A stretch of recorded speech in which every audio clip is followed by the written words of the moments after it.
this divorce house, this house is very, very serious.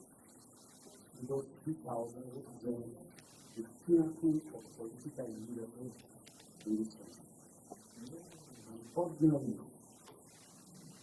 the voice that must be when you're suffering or deliberating and who you need to live, especially in this period of our career. There's no Nigerian ticket there that is comfortable in the country. And then I think this job very, very good. People don't know what I was 10 minutes ago. But I think it's very, very serious. Very serious about Nigeria. And I know that all of us are worried about Nigeria. I'm about to introduce to you, and I'm not being sacrificing or rescue. I'm being very sincere, honest, and upfront to what I'm about to say. We have among you there a gentleman who has distinguished himself in virtually every field of endeavor that was found in his workplace. I do not come here to introduce somebody to you on the basis of zoning or just where he comes from.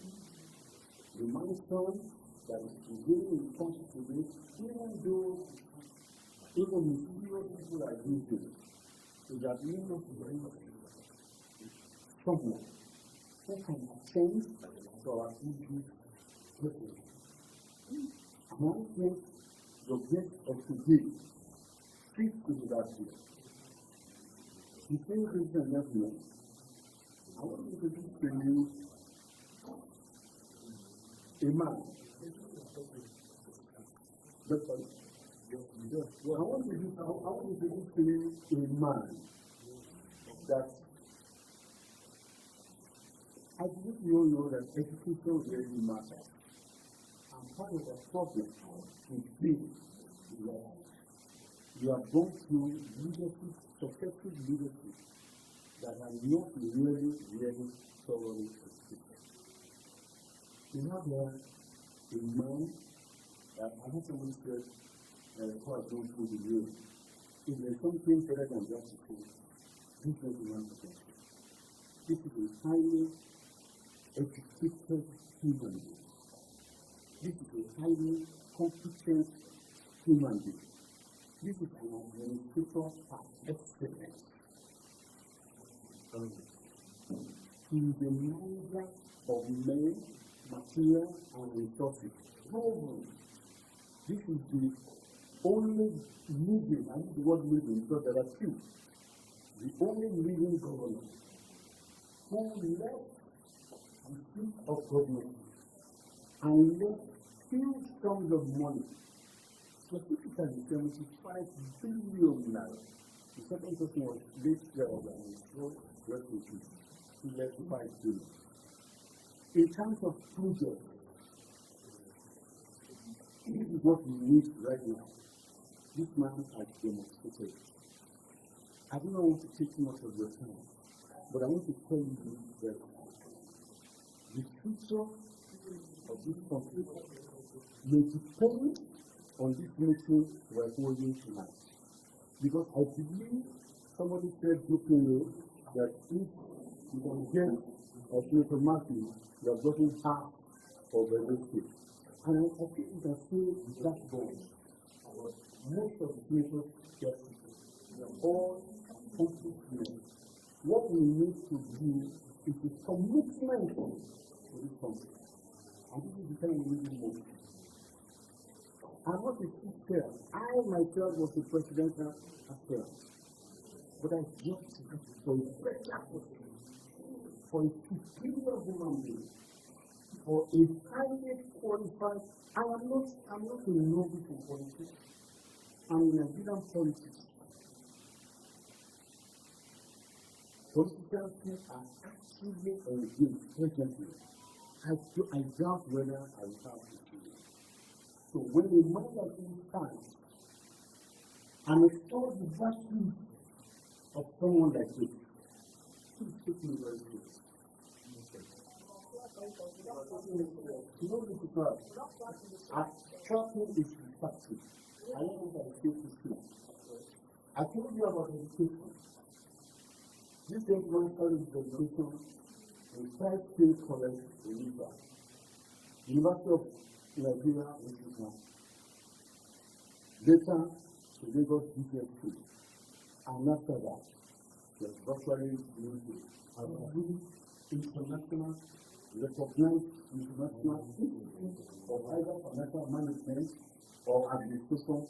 This includes Harvard Business School, London School of Economics, Columbia Business School, Institute of Management Development in Switzerland, Institute of Management Development in Switzerland, as I said, the very famous and prestigious Philip School, and is an alumni of 2 of the greatest universities in the world, Oxford and Cambridge.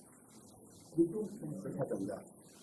I really don't clap, but please, I want you to know that the man that is speaking in front of you today, which I have the privilege to introduce, is a qualified.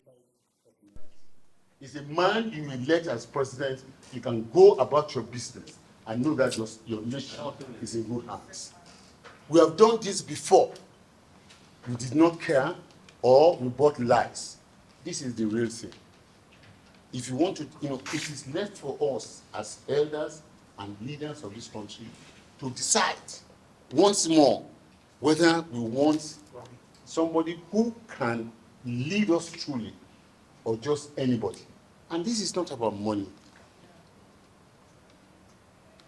Peter Obi is not a poor man by any standard. 25 years ago, this is a man that ran a business that Lloyd's Bank offered him more than £2 million in overdraft. 25 years ago. How many of those who are competing today can we trace their history back to 25 years and put them on the same pedestal? How many of those who are contesting today? I'm not disparaging anybody. But if we are actually looking for the best of the best amongst us, this is the man that we should take. His name is Peter Obi. Thank you. Thank you. God bless you. Daughter of Kweme, who is unknown to you, and Simon Araboy, former House of Representative member from this, and a couple of other business people, Okezi, Banco.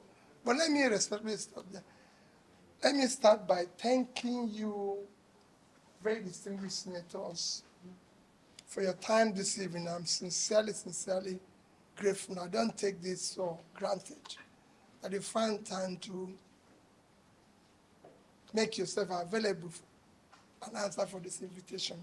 I'm sincerely grateful. Knowing how busy you are and everything, I'm not going to take a lot of your time. I'm sure whatever I'm going to say here, you've heard from different other aspirants. And we've often heard from those who are making comments about our history and our country and everything. But all of us know today that our country is passing through a very difficult phase. This used to be a great country. Today, our country is classified among the failing countries of the world. We are now among 10 of the failing countries of the world. We're now classified as one of the most terrorized countries in the world. In fact, we're number 3 or number 4 after Afghanistan, Yemen, and the way it's going, we might soon overtake them. We are the world capital of poverty. Even before the COVID, Nigeria, a country of 200 million, had more people living in poverty than the 2 biggest countries of the world combined, China and India, that is about 2.8 billion. For 200 million, we have more people living in poverty than 2 of them combined. before COVID. So you can imagine what it is after COVID. We have one of the highest unemployment rates in the world today. 33%, which is the unemployment. By the time you combine the underemployment, we're about 55. And worse still, we have about 60% of these are the young ones who are the greatest assets of production and in their productive age, doing nothing.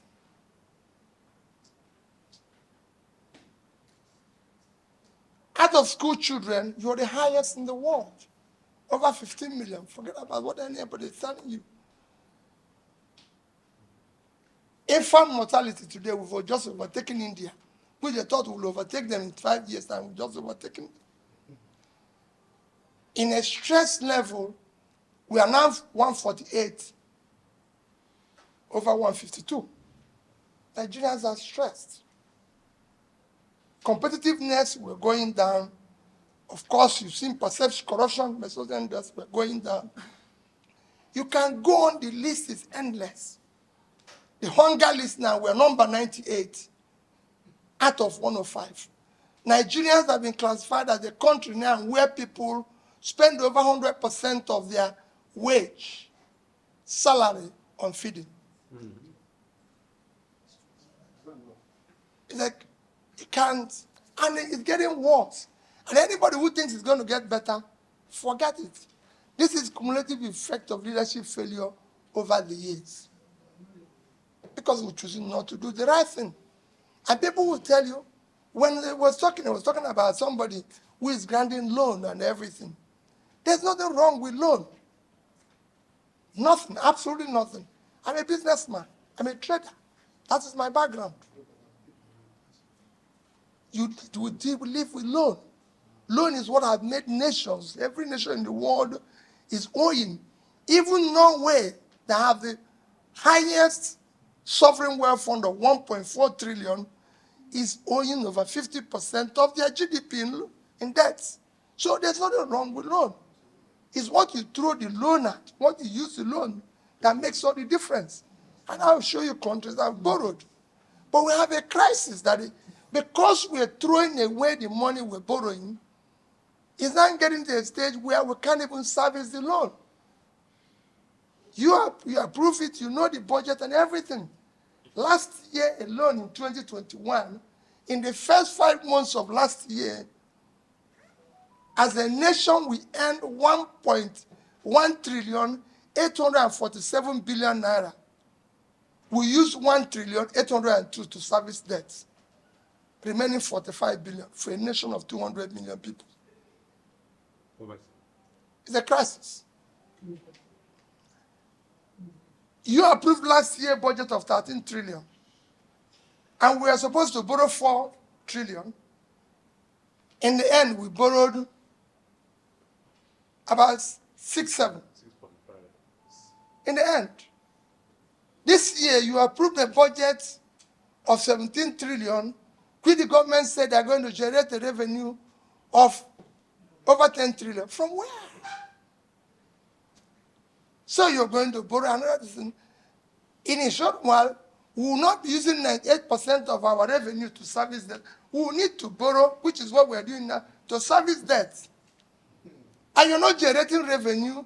And you often hear government people say, we don't have a borrowing problem. We have a revenue problem.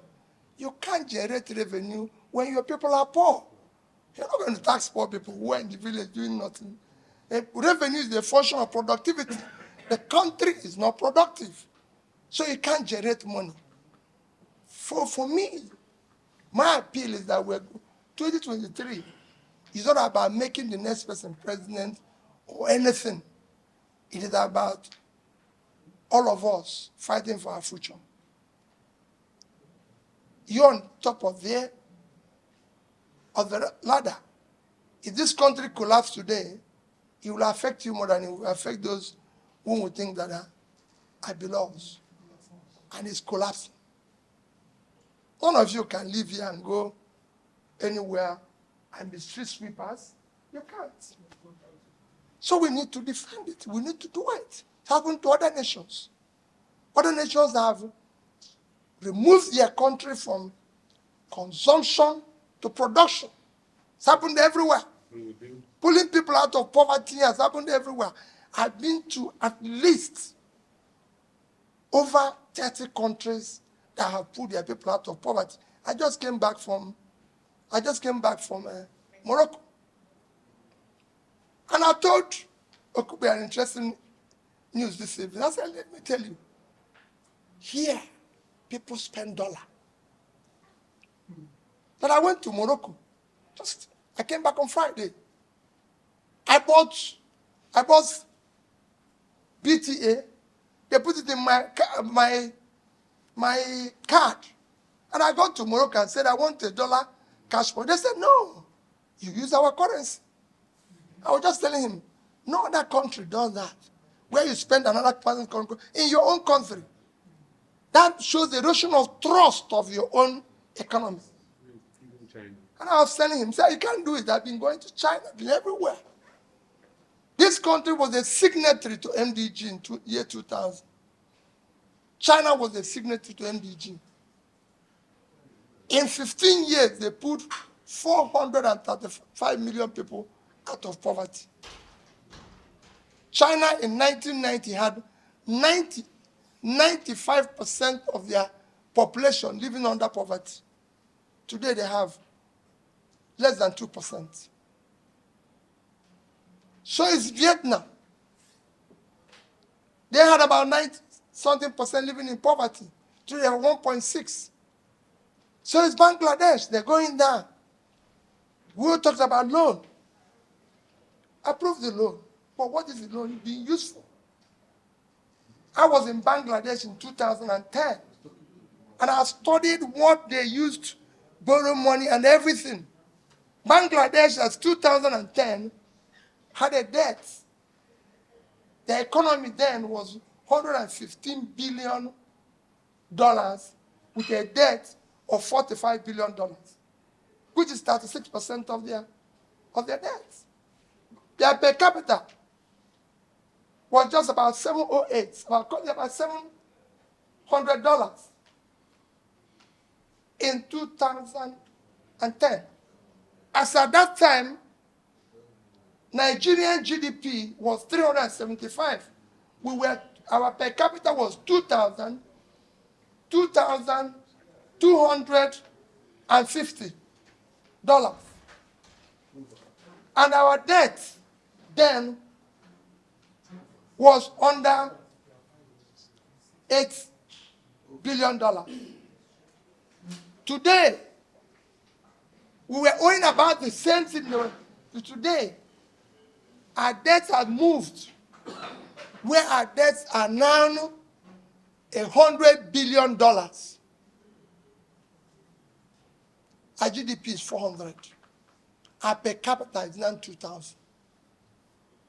So in the past 10 years, we've lost 10% of our per capita. We've borrowed about 7 to 10 times the amount we were owing then. So something is wrong. We threw away the money. It wasn't invested. It's not productive. It didn't help anybody. Bangladesh, today, have moved to a GDP of $335 billion with a per capita of $2,050. So they have moved 3 times their per capita. It's getting better. They're pulling people out of poverty. Go and check what they've been able to do over these years. And that's what I'm just pleading with you. Can we build a better Nigeria? It's not about politics. It's not about who becomes president or who becomes governor, who becomes this. We can make this country better. It can work. I'm a private businessman. You can check my background as a trader. I've been in the corporate world. I've been a chairman and director of several quoted companies in Nigeria. I've been a governor. And I can tell you, I've managed resources. And I know that this country, if properly managed,